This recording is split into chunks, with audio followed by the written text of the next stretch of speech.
Thank you, Shadrach, for that report. And yes, indeed, we now get into the segment of what's trending, what has been happening in this country. Especially yesterday, we saw that Raila Odinga attended he was the chief guest at the devolution conference that is happening in Eldoret. And it said something that stood out rather, that is, shut up, Whitman. Let Kenya do its own thing. And with me in studio is Msafiri Killian as we talk about this. Now, what are Kenyans saying on what Raila said yesterday? Of course, I think many people didn't expect Raila to make such comments because first it was a devolution conference, so maybe they didn't expect him to go into politics. But you know, it was more of a parting shot, and he caught many by surprise. I could see the body language of the governors, especially Kenya Kwanza-led governors who were there, and they were looking at Baba as he was saying those words, and they were so amazed. I even noticed that one of them, when people were giving him a standing ovation, I think he did not stand, and it was very awkward because the previous day, remember, the US Ambassador Meg Whitman was high in praise for Kenya, talking about investments, talking about how Kenya is the hub of ICT in the region.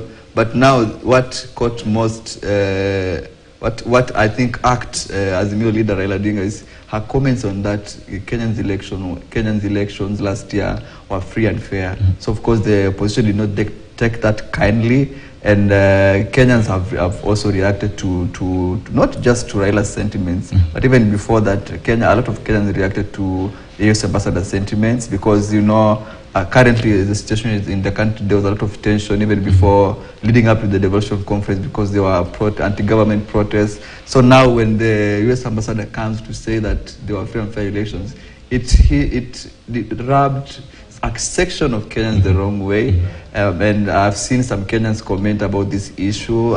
Some of them are criticizing Raila, saying that maybe it was not the right platform to bring such an issue up, but still, people maybe who are allied to Azimio and ODM leader Raila Odinga are actually supporting him, saying that, of course, the US should not interfere in the affairs of Kenyans. And I think as we still remain on what Raila said yesterday, he mentioned something to do with that Mandamano has brought about the issues to do with the Finland and Canada saga, and that Mandamano is a good thing. So what's just your comments, and also what are Kenyans saying towards that? I think in Kenya, protests are usually very controversial. I don't know about you, Aseto, but personally, when I was in college, we used to have strikes, and strikes are never sweet without tear gas. Tear gas, you have to eat it. Yeah, but you know, at some point it escalates, and now there are cases of police brutality. So I think to some extent, protests actually work.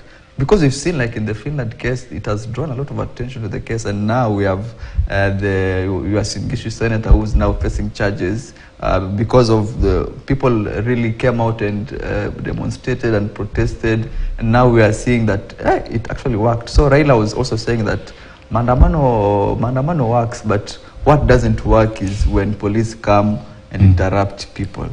All right, then there is a new issue that is taking the internet on a craze right now.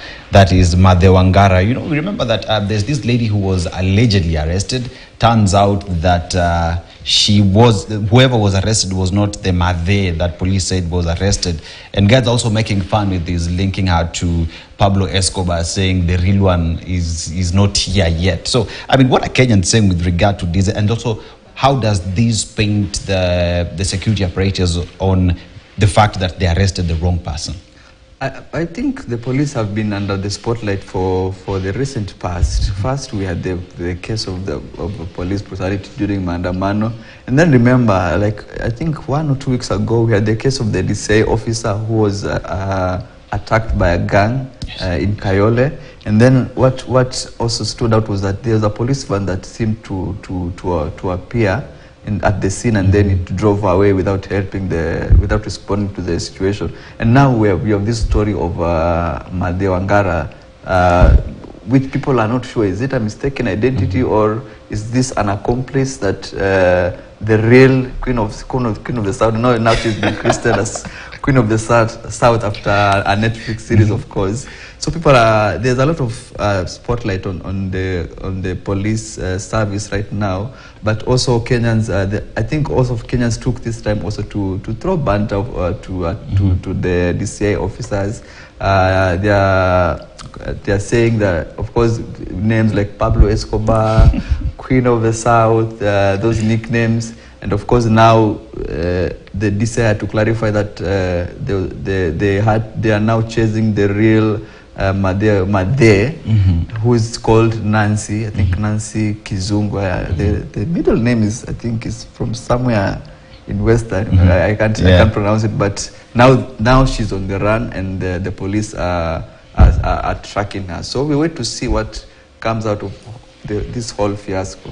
Will the Queen of the South keep going south? We wait to see, right? Yeah. But now there is a new bill. It's rather a new motion that has been introduced in the National Assembly that wants to ban TikTok in the country. This is with the fact that Kenya is actually one of the biggest consumers of TikTok. So how does this go? Because even some legislators have said, if you have a problem with TikTok, get out of it. Because I personally, like Imani Shunga was saying, I'm on TikTok and I like it. I don't know if you're on TikTok, Dennis. I am on TikTok, bro. I am on TikTok. That's good.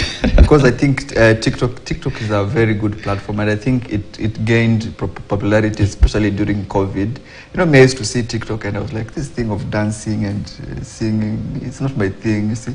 I'm not talented in this thing. And me, like most Kenyans, we just brushed it off. But now it's come to a point where Kenya is actually, according to a Reuters report, that is the leading global user of the TikTok platform. So and it's understandably so, because Kenyans are very creative, Kenyans are very innovative and very expressive, and I think TikTok has given Kenyans, many Kenyans, a platform to show their creativity. And on top of that, also we've seen people who are actually earning out of content creation. So when this bill came, rather this motion was proposed to Parliament, it was a hot debate in the Parliament also, because it's a platform that you cannot just wish away, and especially because the freedom of expression in Kenya is guaranteed by the Constitution. So doing away with any platform, leave alone TikTok, because there are concerns of nudity. And I've seen also some Kenyans saying that this app is spying on me, you see. But you know, those are claims that we really cannot substantiate. So so the cause now, the conversation now is shifting to how can we regulate the usage? How can we ensure people's data is safe? How can we ensure that people who are underage, for example, are shielded from content? Because even other platforms, you'd find there's explicit content. It's not just TikTok. So there should be a whole conversation about how to regulate the usage of such platforms. Yes, and it is a petition that was presented before the Speaker of the National Assembly, Moses Wetangula. We wait to see how this will go, especially coming at a time from the Finance Bill, now for the Finance Act 2023. We know the issue of the 5%